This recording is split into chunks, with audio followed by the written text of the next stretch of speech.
Hello everyone, very good morning कहना चाहिए। वैसे स्कूल आवर्स में तो हम लोग गुड मॉर्निंग बोलते हैं, good morning sir, good morning ma'am. मेरे को तो आज तक भी वो याद है, फील एकदम खड़े हो जाता है टीचर के आते ही गुड मॉर्निंग सर। लेकिन अभी ये कोविड पीरियड जब से शुरू हुआ है तो हम लोग ऑनलाइन ही मिल रहे हैं स्टूडेंट से, और गुड मॉर्निंग इवनिंग जैसा कुछ रहा नहीं है। बच्चे पता नहीं कब वीडियो देख रहे होते हैं, कब वो अपने घर के काम काजों से उनको फुर्सत मिल रही होती है। क्या ये एक बड़ी समस्या है कि घर के भी काम उन्हीं से करवा लेते हैं घर वाले।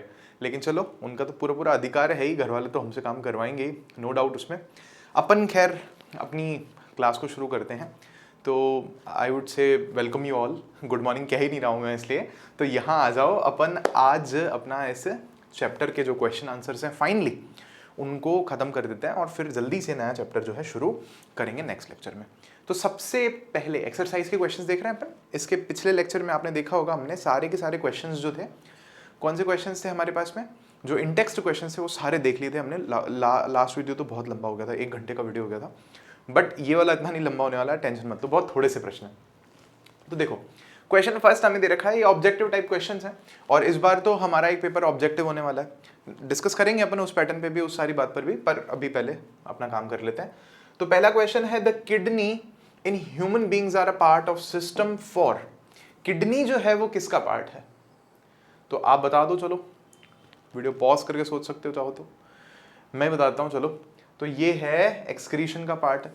पढ़ा था अपन ने एक्सक्रीटरी सिस्टम, कितना आसान क्वेश्चन है। तो बच्चा समझ रखा है कि इन्होंने हमको इतना आसान कोई क्वेश्चन पूछता है क्या? डिफिकल्ट क्वेश्चन पूछो। The xylem in plants are responsible for what? Xylem जो है वो इनमें से क्या करता है? ट्रांसपोर्ट ऑफ वाटर करता है, ट्रांसपोर्ट ऑफ फूड करता है, या ट्रांसपोर्ट ऑफ अमाइनो एसिड्स करता है, या ट्रांसपोर्ट ऑफ ऑक्सीजन करता है? सोचो सोचो, दिमाग पे थोड़ा जोर डालो, वीडियो पॉज करो, सोचो, आंसर दो। वीडियो पॉज करके कमेंट सेक्शन में आप आंसर्स लिख सकते हो तब तक, ईमानदारी से। हाँ, मेरे बताने के बाद तो लिख ही दोगे, इसमें क्या है। तो the answer for this is कि जाइलम का काम होता है transport of waters, transport of water. साथ ही साथ में उसमें जो खैर मिनरल्स घुले हुए होते हैं वो लेकर के जाता है जाइलम, लेकिन ट्रांसपोर्ट ऑफ वाटर यहाँ पर मेन काम है, क्योंकि बाकी थोड़े से कॉम्प्लिकेटेड है ऑप्शंस हमारे पास में।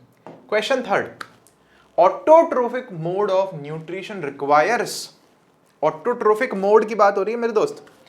तो इसको क्या जरूरत है ऑटोट्रोफिक मोड को? मतलब जो फोटोसिंथेसिस करने वाले हैं ऑर्गेनिजम्स, उनको इनमें से क्या क्या चाहिए? कार्बन डाइऑक्साइड और वाटर चाहिए, इसके बिना तो काम नहीं होगा। क्लोरोफिल चाहिए, ये तो चाहिए ही चाहिए, इसके बिना तो फोटोसिंथेसिस हो ही नहीं सकती।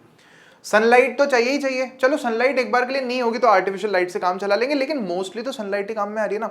तो देखा जाए तो तीनों ही काम में आ रहे हैं। तो हमारा फिर सही आंसर हो जाएगा यहाँ पर all of the above. Very simple, isn't it? Next question देखो। चलो, ऐसे 4 क्वेश्चन आ जाए तुम्हारे तो एग्जाम में मजे आ जाएंगे। बोले सर चारों सही थे हमारे तो उस चैप्टर में से, मजा ही आ गया। क्या सही होंगे? अपन ने इतना डिटेल में पढ़ा है, सही होगा सब कुछ। The breakdown of pyruvate to give carbon dioxide water and energy takes place in. देखो सुनो, क्या है ब्रेकडाउन ऑफ पायरुवेट? पढ़ा था अपन ने, कहाँ पढ़ा था बोलो?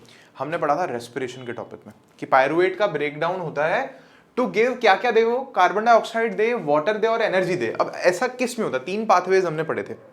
हमने ऑक्सीजन की प्रेजेंस में पढ़ा था, ऑक्सीजन की एब्सेंस में पढ़ा था, और लैक ऑफ ऑक्सीजन में भी पढ़ा था। तो ऐसा कहां होता है? मतलब क्या क्या बने? CO2 बने फर्स्ट थिंग, वाटर बने H2O second thing, and energy बने। ये तीनों चीजें कहां पर होती है? तो बिल्कुल सही सोच पा रहे हो आप, हमारे अंदर होती है। हमारे अंदर कौन सा होता है? एरोबिक रेस्पिरेशन, या बोले तो ऑक्सीजन की प्रेजेंस वाला जो है रेस्पिरेशन, वो होता है। और ये फिर कहां होता है? Where does this takes place?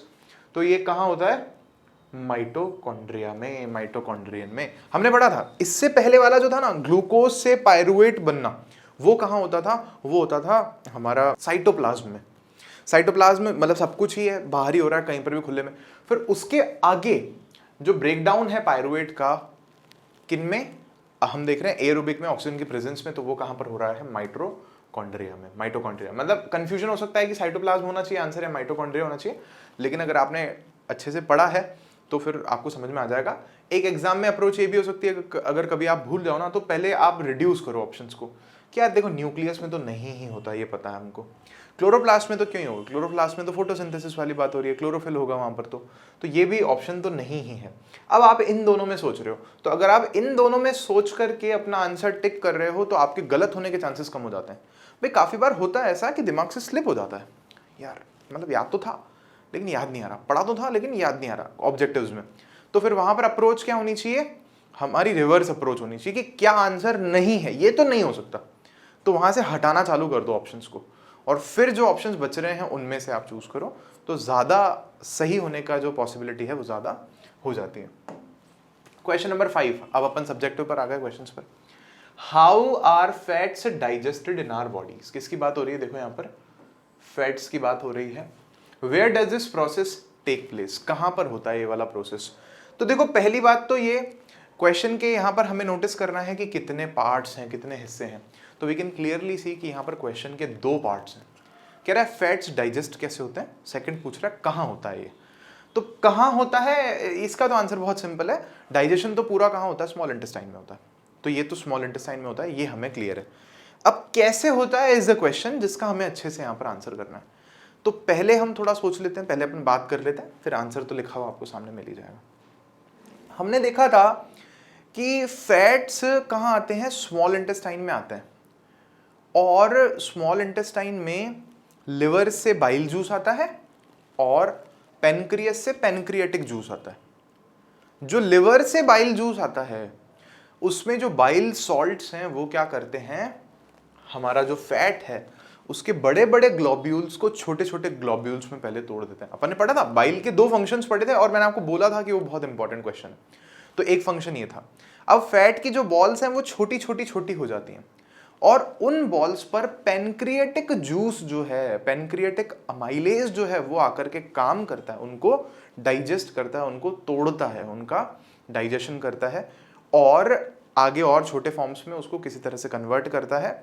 और फाइनली वो जो छोटी छोटी ग्लोब्यूल्स हैं उनको हम लोग स्मॉल इंटेस्टाइन में देखते हैं कि स्मॉल इंटेस्टाइन में इंटेस्टिनल जूस भी आता है, इंटेस्टिनल सिक्रीशन भी वहां पर आता है, और वो जो सिक्रीशन है, वो जो इंटेस्टाइन के जो एंजाइम्स आ रहे हैं वो फाइनली उस फैट को फैटी एसिड्स में और ग्लिसरॉल में कन्वर्ट कर देते हैं। ये हमने अभी तक पढ़ा था।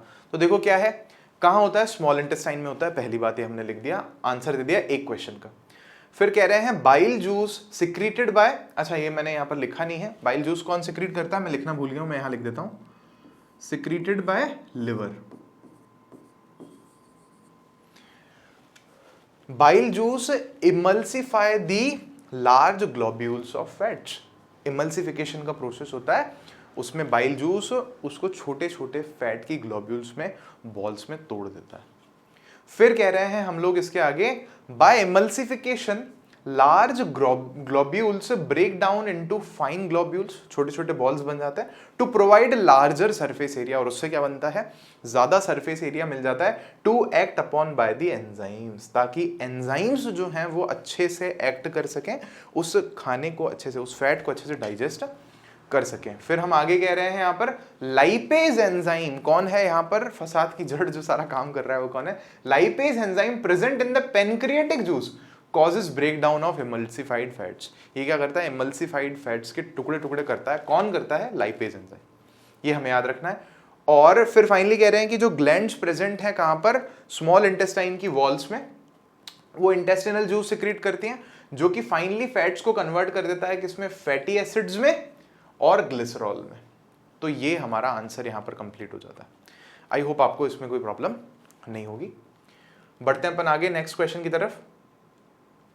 What is the role of saliva in the digestion of food, food के डाइजेशन में सलाइवा का क्या रोल है। हमने सलाइवा के फंक्शंस पढ़े थे खूब सारे, कि बैक्टीरिया उसको भी मारता है, खाने को, फूड को मॉइस्चर कर देता है, और सलाइवा एंटीबायोटिक भी होता है, ये मैंने नहीं बताया आपको, ये मस्त और सुन लो। आपको ध्यान है कुत्ते होते हैं ना, तो कुत्तों की आदत होती है, अगर आपके घर पे है पेट कोई, या आपने दोस्त के घर पे देखा हो या कहीं पर, मतलब क्या होता है, जैसे मान लो हमारे घर पे कोई कुत्ता पाला हुआ है, हालांकि है नहीं, मान लो, तो अगर मेरे हाथ पे मान लो चोट लग गई और उसकी आदत है मेरे साथ आके बैठने की, तो वो क्या करेगा, उस चोट को चाटने लग जाएगा, उसको थूक से चाटने लग जाएगा अपनी जीभ से। क्यों, क्योंकि उनकी कम्युनिटी में तो कोई हॉस्पिटल, कोई डॉक्टर्स होते नहीं है, हालांकि हम प्रोवाइड कराते हैं मेडिकल एड उनको, लेकिन उनके तो नहीं होते। तो उनके अगर किसी भी मेंबर को चोट लगती है ना, तो वो उसको थूक से चाटते हैं, उसको जीभ लगाते हैं। क्यों, क्योंकि जो सलाइवा है उसमें एंटीबायोटिक प्रॉपर्टीज होती हैं। मतलब बचपन में आपने देखा होगा कि हमें कहीं चोट लगती थी ना, तो एक रेस्पॉन्स होता है, मतलब ऑटो रिस्पॉन्स होता है, ऐसा कहना चाहिए कि यहाँ चोट लगी तो उसको ऐसे पकड़ करके ऐसे कर रहे होते हैं अपन। अच्छा, क्यों कर रहे हैं? क्योंकि हमारे जो सलाइवा है उसमें भी एंटीबायोटिक प्रॉपर्टीज है। खैर, यहाँ हमसे ये पूछा है कि फूड के डाइजेशन में सलाइवा का क्या रोल है, तो हम केवल उसी तक सीमित रहेंगे, ज़्यादा उनको नहीं बताएंगे use. Saliva contains salivary amylase. Saliva में क्या होता है? सलाइवरी अमाइलेज होता है, जिसके बारे में हमने पढ़ा था। और ये क्या कर देता है, जो हमने पढ़ा था स्टार्च होता है किसमें, ब्रेड में या रोटी हम लोग खा रहे हैं घर पे, तो उसमें जो स्टार्च है उसको तोड़ देता है किसमें, शुगर्स लाइक माल्टोज में। कौन तोड़ता है? तो बोला सलाइवा तोड़ता है। इसीलिए हमें वो जो ब्रेड है मुंह में थोड़ी देर अगर हम रखते हैं तो मीठी लगने लग जाती है। रिमेंबर? तो ये एक तो ये यूज हो गया। दूसरा यूज क्या है इसका? Mouth cavity clean and moistures the food. मुंह की कैविटी को साफ भी रखता है और फूड को कैसा मॉइस्चर वाला बना करके रखता है, ताकि उसको अच्छे से चबाया जा सके, उसके अच्छे से टुकड़े किए जा सके। And big pieces of food into smaller once, वो ताकि उसके मतलब छोटे टुकड़ों में कन्वर्ट हो सके। और हम ये भी कह सकते हैं, यहाँ पर पीछे वाले पॉइंट में यहाँ लिखा नहीं मैंने, कि it allows food to easily go through the, कौन सा पाइप है वाला, बोलो, food pipe, and enter in the stomach. तो ये किसके कारण हो पा रहा है? हमारे सलाइवा के कारण ही हो पा रहा है। आप लिख सकते हो इजीली इस आंसर को। आगे बढ़ सकते हैं। तो यहां हमसे इस क्वेश्चन में पूछा है कि नेसेसरी कंडीशंस क्या है ऑटोट्रोफिक न्यूट्रिशन के लिए। बहुत सिंपल क्वेश्चन है। तो देखो आंसर क्या है इसका। खैर यहां पर भी पहले तो आप ये समझ लेना कि दो क्वेश्चंस हैं। तो एक तो ये है कि कब होगा फोटोसिंथेसिस, क्या क्या चाहिए ही चाहिए, कब होगा फोटोसिंथेसिस। और सेकंड हमसे पूछा है इसके बाय प्रोडक्ट्स क्या है। बाय प्रोडक्ट्स क्या होते हैं? एक तरह से जो चाहिए नहीं थे बन गए, those are known as byproducts. जो चाहिए वो तो प्रोडक्ट मेन प्रोडक्ट है, जो एक्स्ट्रा में बन गया बाय प्रोडक्ट है। जैसे हमने रेस्पिरेशन किया तो हमें एनर्जी चाहिए थी, इसलिए हमने रेस्पिरेशन किया, तो वो हमारा मेन प्रोडक्ट है एनर्जी। लेकिन साथ साथ में कार्बन डाइऑक्साइड बन गई, हमें थोड़ी चाहिए थी, तो कार्बन डाइऑक्साइड क्या हो गई, एक बाय प्रोडक्ट हो गई, साथ में बनने वाला प्रोडक्ट हो गई। तो देखो क्या क्या है हमारे पास में आंसर। नेसेसरी कंडीशंस देख रहे हैं पहले अपन। तो presence of chlorophyll in living cells. Living cells में क्लोरोफिल नहीं होगा तो फोटोसिंथेसिस नहीं हो सकता, हमारे अंदर नहीं होता, क्योंकि हमारे सेल्स लिविंग तो हैं लेकिन उनमें क्लोरोफिल नहीं है।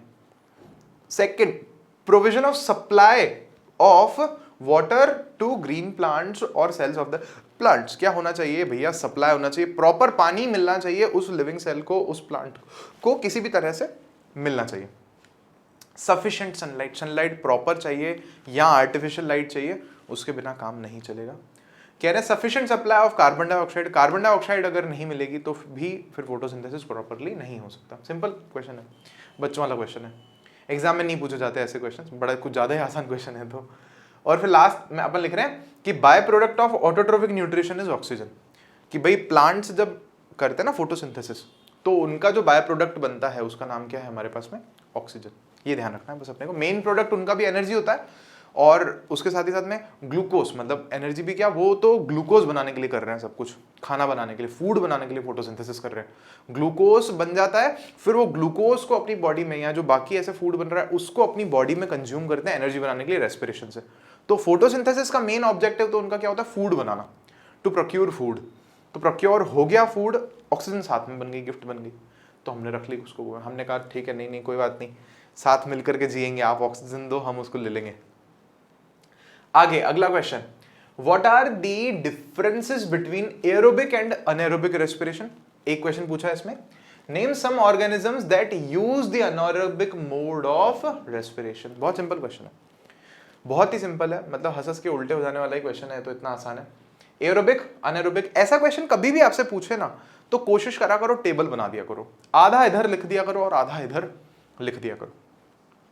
क्या है देखो question, it takes place in the presence of oxygen. तो एरोबिक कहां हो रहा है? ऑक्सीजन की प्रेजेंस में होता है, ऑक्सीजन नहीं होगी तो एरोबिक रेस्पिरेशन नहीं होगा। फिर यहां पर हम कह रहे हैं कि ये कब होता है, देखो place in the absence of oxygen, oxygen के बिना हो जाता है सब, अनएरोबिक रेस्पिरेशन। बेसिक डिफरेंस है। Complete breakdown of food occurs in aerobic respiration, पूरा जो फूड है, पूरा जो ग्लूकोज है पूरा ही टूट जाता है, कुछ बचता ही नहीं है, कंप्लीट ब्रेकडाउन होता है। कंप्लीट रेस्पिरेशन मतलब इधर कह रहे हैं अपन, इधर क्या हो रहा है? पार्शियल ब्रेकडाउन होता है यार, पूरा नहीं होता अनएरोबिक रेस्पिरेशन में। और यही कारण है कि यहां पर एनर्जी ज्यादा बनती है और यहां पर एनर्जी जो है वो कम बनती है comparatively. The end products in aerobic respiration are carbon dioxide and water. End product क्या है हमारे पास में, यहां पर ये है CO2 और H2O वाटर। यहां पर एंड प्रोडक्ट क्या है हमारे पास में, क्या क्या हो सकता है।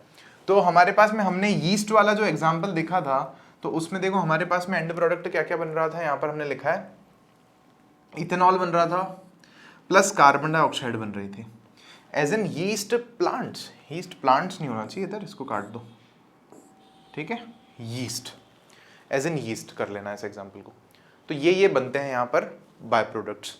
Aerobic respiration produces a considerable amount of energy, बहुत ज्यादा अमाउंट में एनर्जी यहाँ पर बनती है एरोबिक रेस्पिरेशन में, और यहाँ पर जो है काफी less amount of energy procure होती है। यहाँ पर हमने फिगर्स में बात की थी 36 एटीपी मॉलिक्यूल्स बनते हैं, लेकिन यहाँ पर 36 एटीपी मॉलिक्यूल्स नहीं बनते, यहाँ पर 2 एटीपी मॉलिक्यूल्स बनते हैं, तो कम बनती है, मतलब नेट एनर्जी का जो प्रोक्योरमेंट है वो काफी कम होता है, बहुत ज्यादा डिफरेंस है।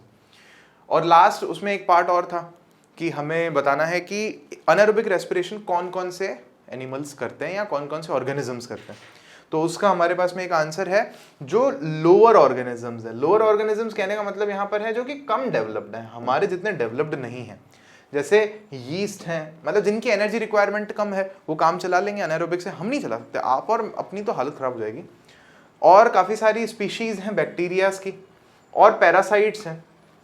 पैरासाइट्स कैसे, जैसे टेपवर्म एटसेट्रा, या जैसे वो मैं बताता ना आपको पेट में कीड़े वाली बात तो वो उनकी बात कर रहे हैं अपन। तो ये सब क्या है, क्या करते हैं, ये सारे के सारे anaerobic mode of respiration use करते हैं। आगे बढ़ते हैं अपन, पधारो हमारे देश, चल जाओ बोर्ड साहब। हाँ, question number 9, how are the alveoli design to maximise the exchange of gases. ये देखो बुक वाला आदमी अजीब है थोड़ा सा, मतलब बुक वाले राइटर्स थोड़े अजीब है। ये क्वेश्चन सेम पूछा था इन टेक्स्ट क्वेश्चन में, सेम क्वेश्चन पूछा, यहाँ फिर सेम क्वेश्चन पूछ लिया। तो हमने कह दिया सिंपल है, alveoli are thin walled and richly supplied with the network of blood vessels. बहुत पतली वॉल वाले होते हैं, बहुत ज्यादा इनके पास में सप्लाई होती है ब्लड की, ब्लड वेसल्स हैं खूब सारी इनके चारों तरफ, to facilitate exchange of gases, ताकि इनके बीच में एक्सचेंज ऑफ गैसेस हो सके बहुत अच्छे से between blood and the air filled in the alveoli. किसमें एक्सचेंज एयर का हो सके, ब्लड के बीच में, और हवा भरे हुए एल्वियोलाई के गुब्बारे के बीच में अच्छे से जो है एयर का एक्सचेंज हो सके। तो पहला पॉइंट तो ये बता दिया। सेकंड पॉइंट में हम बता देंगे कि इनका जो स्ट्रक्चर है एल्वियोलाई का वो कैसा है, बलून लाइक है, गुब्बारे जैसा स्ट्रक्चर है, hence provide maximum surface area for exchange of gases, और इसलिए उस सरफेस एरिया जो है बहुत ज्यादा हमें मिल जाता है। क्लियर हुई आपको ये वाली बात? बहुत सिंपल क्वेश्चन है, इसको हम ज्यादा डिटेल में नहीं ले रहे क्योंकि पहले भी पढ़ चुके हैं। क्वेश्चन नंबर 10, जल्दी जल्दी होने वाला है, जल्दी चैप्टर होने वाला है। कांग्रेचुलेशंस, खुश हो जाओ, नाचने लग जाओ। What would be the consequences of a deficiency of deficiency haemoglobin in our body. होगा कि नहीं होगा छोड़ो, ग्रामर को छोड़ो, अभी अंग्रेजी पे नहीं जाते, हम लोग अपनी बात करते हैं साइंस की। तो कह रहा है क्या कंसिक्वेंसेस होंगे डेफिशिएंसी ऑफ हीमोग्लोबिन के एक ह्यूमन बॉडी में या हमारी बॉडी में। तो यहाँ पर समझना आप लोग हीमोग्लोबिन का काम क्या है, अगर वो आपको पता है तो आंसर आपको पता है।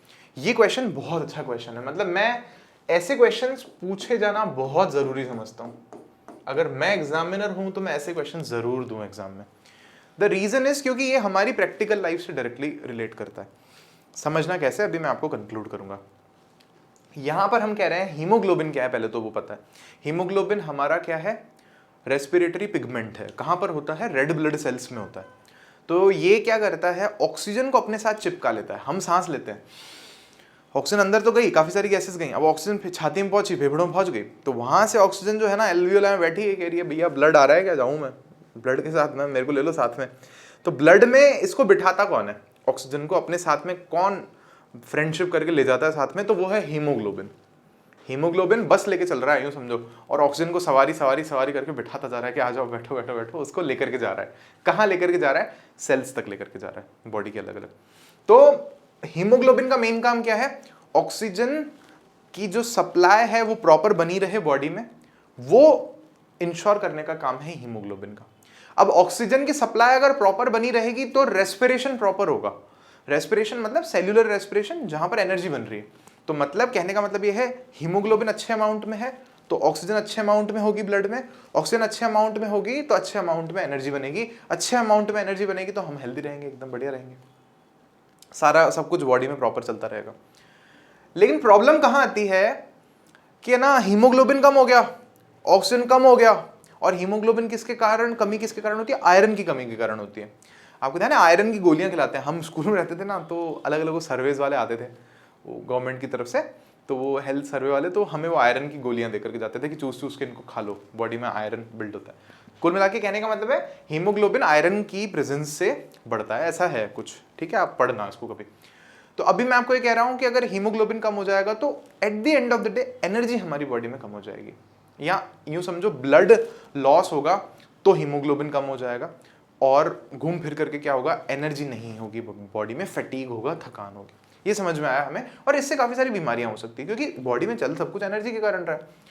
तो देखो क्या लिखा है हमने, haemoglobin is a protein responsible for transportation of oxygen. किसके लिए रेस्पॉन्सिबल है, transportation of oxygen to the body cells for cellular respiration, ताकि सेल्यूलर रेस्पिरेशन हो सके। Deficiency of haemoglobin can affect the oxygen carrying capacity of RBCs, जो red blood cells हैं उनमें होता है हीमोग्लोबिन, तो अगर हीमोग्लोबिन कम हो जाएगा तो आरबीसीज की ऑक्सीजन को लेकर के जाने की पूरी बॉडी में कैपेसिटी कम हो जाएगी। वही बात, this lead to lack of oxygen in our body cells. Haemoglobin deficiency leads to a disease called anaemia. ये देखो, ये नाम देखो, डिजीज का नाम है आपके सामने एनीमिया। एनीमिया की स्पेलिंग थोड़ा चेंज भी मिलेगी आपको कई जगह पे, ANAEMIA होती है, बट दैट डजंट मैटर, आप समझो कंसेप्ट क्या है। एनीमिया जो डिजीज है हमारी कंट्री की बहुत ज्यादा majority of women suffer through this disease. क्यों होता है ऐसा, हमें हमारा जो 8th चैप्टर है वहां पर हम लोग एक टॉपिक पढ़ेंगे मेंस्ट्रुएशन के बारे में, ठीक है, या जिसको हम लोग इन शॉर्ट पीरियड्स वर्ड्स से जानते हैं कि है ना, फीमेल्स को मीनार्की या पहला जो मेंस्ट्रुअल साइकिल होता है वो इस एज में, अडोलसेंस की या जो प्यूबर्टी की एज जिसको हम कह रहे हैं उसमें शुरू होता है। तो इसमें क्या होता है ऐसा कि फीमेल्स के जो जेनिटल ऑर्गन्स हैं वहां से मंथली है ना ब्लड ड्रेन होता है, और वो क्या है, ब्लड कहाँ से आया, म्यूकस जो है वो कहाँ से आ रहा है, कैसे बन रहा है, और ऐसा हर महीने क्यों हो रहा है, ये हमें चैप्टर नंबर 8 में पढ़ना है, वहां समझ में आएगा। तो this is a reason, females में ये एक रीजन है। हमें घर पे पता होगा कि हमारे जो घर पे फीमेल्स हैं, जो मेल्स हैं उनके लिए, या जो गर्ल्स हैं उनको तो पता ही है कि वो सैनिटरी नैपकिन्स यूज करते हैं, सैनिटरी पैड्स यूज करते हैं, या नो अलग तरह के कुछ मेथड यूज करते हैं उस ब्लड को डिस्पोज करने के लिए। तो ये साइकिल है एक मेंस्ट्रुएशन का, तो इसमें ब्लड काफी लॉस होता है। तो ब्लड जब जाता है, आरबीसी जब जाता है तो हीमोग्लोबिन भी जाता है, ऑब्वियस सी बात है। अब ये जब जा ही रहा है इतना ज्यादा तो बॉडी में ऑक्सीजन कैरी करने की कैपेसिटी जो है वो अपने आप कम हो जाती है। तो इसीलिए हमारी कंट्री में सिचुएशन है, और भी रीजंस है कि बहुत ज्यादा फीमेल्स जो है वो एनीमिया की शिकार है, मतलब उनकी बॉडी में आरबीसी का जो ऑक्सीजन कैरी करने का कैपेसिटी है वो बहुत ही कम है। आई होप आपको समझ में आया होगा, और इसलिए मैंने बोला था कि ये काफी इंपॉर्टेंट एक पॉइंट बनता है। पढ़ते हैं अपन आगे। Describe double circulation in human beings, why is it necessary. बहुत सिंपल क्वेश्चन है, बहुत सिंपल क्वेश्चन। डबल सर्कुलेशन क्यों बोल रहे हैं, हमारे सर्कुलेटरी सिस्टम को समझने की कोशिश करना। हमारे हार्ट में 4 चेंबर्स हैं, तो हार्ट में से पहले तो क्या होता है, ब्लड जो है बॉडी में जा रहा है, बॉडी में से होकर आता है, और वो ब्लड कैसा हो जाता है, डीऑक्सीजनेटेड हो जाता है, वापस हार्ट में आता है। अब ये सर्कुलेशन पूरा नहीं हुआ, चक्कर पूरा नहीं हुआ, क्योंकि अगर चक्कर पूरा हो गया तो यहीं से वापस बॉडी में जाता, लेकिन ऐसा नहीं हो रहा है। फिर यहां से ब्लड कहां जाता है, लंग्स में जाता है, वहां पर प्योरिफिकेशन होता है, उसमें ऑक्सीजन भरी जाती है, कार्बन डाइऑक्साइड उसमें से निकाली जाती है, और फिर वो ब्लड वापस आता है हार्ट में, और अब हार्ट में से ब्लड जो है वापस बॉडी में जाता है। तो कैसा सर्कुलेशन हो गया कि एक चक्कर पूरी बॉडी में लगाने के लिए ब्लड को हार्ट से 2 बार होकर के गुजरना पड़ता है। That is why we call this process double circulation. ये जो सर्कुलेशन है इसको हम सिंगल सर्कुलेशन नहीं बोल रहे हैं, हम इसको क्या बोल रहे हैं, डबल सर्कुलेशन बोल रहे हैं। जबकि फिशेज में ऐसा नहीं होता, जबकि फिशेज में ऐसा नहीं होता। अगर फिशेज का हम सर्कुलेटरी सिस्टम कभी समझेंगे तो वहां पर सिंगल सर्कुलेशन होता है। सीधा जो ब्लड है वो कहां से आता है, हार्ट से लंग्स की तरफ या बॉडी की तरफ जाता है, लंग्स तक पहुंचता है, लंग्स में से ऑक्सीजनेटेड होता है, फिर वापस बॉडी में जाता है, और फिर वापस पंप होकर के एक ही सर्कल करता है। ज़्यादा सर्कुलेशन मतलब डबल सर्कुलेशन वहाँ पर नहीं होते, 2 साइकिल्स नहीं होते। अच्छा, हमारे अंदर ऐसा है, फिशेज में नहीं है, ऐसा क्यों? तो इसके पीछे रीज़न देखो ये है कि हमारी बॉडी की एनर्जी रिक्वायरमेंट बहुत ज़्यादा है। हम सबसे ज़्यादा कॉम्प्लेक्स ऑर्गेनिज्म हैं अब तक तो इस दुनिया में, जो भी हम जानते हैं उसमें। हम बहुत ज़्यादा सोचते हैं, हमारी थिंकिंग कैपेबिलिटी बहुत ज़्यादा है, इसीलिए हमने इतने सारे इन्वेंशंस किए, पता नहीं क्या क्या बना दिया। तो इसको बहुत ज़्यादा एनर्जी चाहिए, बॉडी को बहुत ज़्यादा एनर्जी चाहिए, हमारी जो एक्टिविटीज़ हम डे टू डे लाइफ में कर रहे हैं उनको बहुत ज़्यादा एनर्जी चाहिए, ग्रोथ के लिए, मेंटेनेंस के लिए एनर्जी चाहिए बॉडी को। तो एनर्जी फ्रिक्वेंटली चाहिए बहुत ज़्यादा अमाउंट में। तो इसलिए बॉडी में एम्पल अमाउंट ऑफ ऑक्सीजन का सप्लाई होना चाहिए हर वक्त, बहुत ज़्यादा अमाउंट ऑफ ऑक्सीजन बॉडी के ब्लड में रहनी चाहिए। तो उसके लिए फिर बॉडी में क्या डेवलप हुए, लंग्स प्रॉपर डेवलप हुए जो ब्लड में से कार्बन डाइऑक्साइड को फिल्टर करते हैं और ऑक्सीजन को ऐड करते हैं। तो लंग्स का डेवलपमेंट हुआ। अब फिर हार्ट में भी ऐसी सिस्टम ऐसा चाहिए था हमें, मैकेनिज्म की 4 चेंबर्स बने, 2 का काम हो ऑक्सीजनेटेड ब्लड से डील करने का और 2 का काम हो डीऑक्सीजनेटेड ब्लड से डील करने के लिए, ताकि दोनों जो ब्लड हैं ऑक्सीजनेटेड और डीऑक्सीजनेटेड वो मिले नहीं, वो कंफ्यूज ना हो बॉडी उस ब्लड में, तो उनको दोनों को सेपरेट कर दे। तो कहने का मतलब मेरा ये है कि ये रीजन है डबल सर्कुलेशन का, क्यों हमारी बॉडी में जरूरी है। तो देखो चलो, double circulation means in a single cycle blood goes twice the heart, हमारे हार्ट से 2 बार होके जा रहा है। The process helps in separating oxygenated and deoxygenated blood to maintain a constant body temperature. अब देखो कांस्टेंट बॉडी टेम्परेचर हमने क्यों बोला, हमने कल ही लास्ट क्वेश्चन लेक्चर में, मतलब कल का मतलब लास्ट लेक्चर में ये समझा था कि कांस्टेंट बॉडी टेम्परेचर रखने वाले ऑर्गेनिजम्स कौन होते हैं, वार्म ब्लडेड ऑर्गेनिजम्स होते हैं। हमारा वार्म ब्लड है तो हम भली ठंड में चले जाएं, हम भली डुबकी लगा ले जाकर के हिंद महासागर में, लेकिन हमारी बॉडी का जो टेम्परेचर है वो लगभग कांस्टेंट रहेगा, दैट इज 37 डिग्री सेल्सियस, कल बताया था मैंने आपको। तो वार्म ब्लडेड ऑर्गेनिज्म, तो जो वार्म ब्लडेड ऑर्गेनिजम्स हैं वहां पर हमें डबल सर्कुलेशन देखने को मिल रहा है ब्लड का। समझ में आई, मतलब एनर्जी रिक्वायरमेंट ज्यादा है, घूम फिर करके वही बात कह रहे हैं, इसीलिए डबल सर्कुलेशन जरूरी है। और डबल सर्कुलेशन क्या है वो हमने एक लाइन में यहां पर बता दिया यहां तक। फिर इसके बाद आगे हम कह रहे हैं कैसा है डबल सर्कुलेशन। इसको देखो आप लोग, ये 2 सर्कुलेशंस हैं, एक को हम लोग बोलते हैं पल्मोनरी सर्कुलेशन और एक को हम लोग बोलते हैं सिस्टेमिक सर्कुलेशन। अच्छा सुनना क्या है, इसको ड्रॉ करके दिखा देता हूं मैं आप लोगों को। पल्मो जो वर्ड है मैंने आपको हमेशा से बोला है, इसको आप बेटा लिख लो अपने दिल पे कि ये लंग्स से रिलेटेड है। आप कहीं भी पढ़ो इसको लंग्स से रिलेट कर देना, और बाकी तो जो है वो सो है ही। तो यहाँ पर क्या कह रहे हैं हम लोग, हमने इस तरह का भी एक डायग्राम बनाया था आपको अगर याद हो तो, सिस्टेमिक, जिसमें हम लोग क्या बता रहे थे, सिस्टेमिक एक वो प्रेजेंटेशन दिखा रहे थे कि ये हार्ट है, ये ऐसा है। तो मान लो आज तो चलो मेरे पास लेवरेज है, मैं दिल ऐसे बना देता हूँ जैसा मैं बचपन से बनाना चाहता था लेकिन होता नहीं है। फिर उसके बाद क्या है, ये लंग्स हैं हमारे, ऐसा मान लो ये हार्ट है हमारा और ये बॉडी है हमारी। तो हमने देखा था कि एक सर्कुलेशन तो कैसा है, कलर चेंज कर लेते हैं अपन, एक बार मैं लाइट ब्लू ले लेता हूँ, ग्रीन ले लेते हैं चलो। तो एक सर्कुलेशन में तो हमें क्या देखने को मिल रहा है कि ब्लड जो है यहाँ से पंप होता है लंग्स में, और लंग्स में से ये जो ब्लड है ये वापस आता है कहाँ, यहाँ, इस तरह से। और ये जो सर्कुलेशन है, कैसा सर्कुलेशन हुआ, इसको हम लोगों ने नाम दे रखा है पल्मोनरी सर्कुलेशन। ठीक है, मतलब पल्मो वाला जो सर्कुलेशन है, जो लंग्स में से एक साइकिल पूरा हो रहा है, इसको हमने बोल रखा है, ये नाम हमने दे रखा है। और दूसरा जो हमारे पास में सिस्टेमिक सर्कुलेशन जिसको हम लोग बोल रहे हैं, तो सिस्टेमिक सर्कुलेशन जो बचा हुआ है वो हो गया कौन सा, यहां से ब्लड जो है कहाँ आता है, बॉडी पार्ट्स में आता है, और बॉडी पार्ट्स में से फिर जो डीऑक्सीजनेटेड ब्लड है वो कहाँ आता है, हार्ट में आता है, इस तरफ आता है, राइट एट्रियम में आता है। फिर हालांकि ये जो है ये यहाँ से एट्रियम से वापस से वेंट्रिकल में आता है, और फिर इस तरह से सर्कुलेशन को कंप्लीट करके और यहाँ से नीचे जा करके इस तरह से घूम करके पूरा करता है साइकिल को। तो ये वाला सिस्टेमिक सर्कुलेशन कहलाता है और ये वाला पल्मोनरी सर्कुलेशन कहलाता है। हालांकि दोनों को मिला करके कंबाइंड फॉर्म में हम लोग क्या कहते हैं, डबल सर्कुलेशन। तो पल्मोनरी सर्कुलेशन क्या है, right ventricle pumps deoxygenated blood. तो राइट वेंट्रिकल से डीऑक्सीजनेटेड ब्लड कहाँ जा रहा है, निकल करके लंग्स में जाता है, इनटू द लंग्स, जहां पर वो ऑक्सीजनेटेड होता है। और फिर ऑक्सीजनेटेड जो ब्लड है वो कहाँ आता है, लेफ्ट एट्रियम में आता है, और वहां से वो पंप होता है कहां पर, लेफ्ट वेंट्रिकल में। और फाइनली जो ब्लड है वो ऑर्टा से हमारी पूरी बॉडी में जाता है। तो इतना जो सर्कुलेशन है वो क्या कहलाता है, पल्मोनरी, जो लंग्स से रिलेटेड है। और बचा हुआ जो है वो सिस्टेमिक कहलाता है। ये मेरे दोस्त आप पढ़ लेना मैं क्या ही पढ़ के बताऊं वापस से, इसमें देखो वही लिखा हुआ है, चलो बताते हैं। ऑक्सीजनेटेड जो ब्लड है वो पंप होता है वेरियस पार्ट्स ऑफ बॉडी, है ना, पूरी बॉडी में जाता है लेफ्ट एट्रियम से। सॉरी लेफ्ट वेंट्रिकल से, वेंट्रिकल से ऑर्टा से होकर के पूरी बॉडी में जाता है, फ्रॉम द लेफ्ट वेंट्रिकल यहाँ लिखा है अपन ने, और फिर डीऑक्सीजनेटेड जो ब्लड है वो अलग अलग पार्ट जो है बॉडी के उनसे पास होकर के वेना कावा से होकर के राइट एट्रियम में आता है। कहाँ आता है? राइट एट्रियम में वो ब्लड पहुंचता है।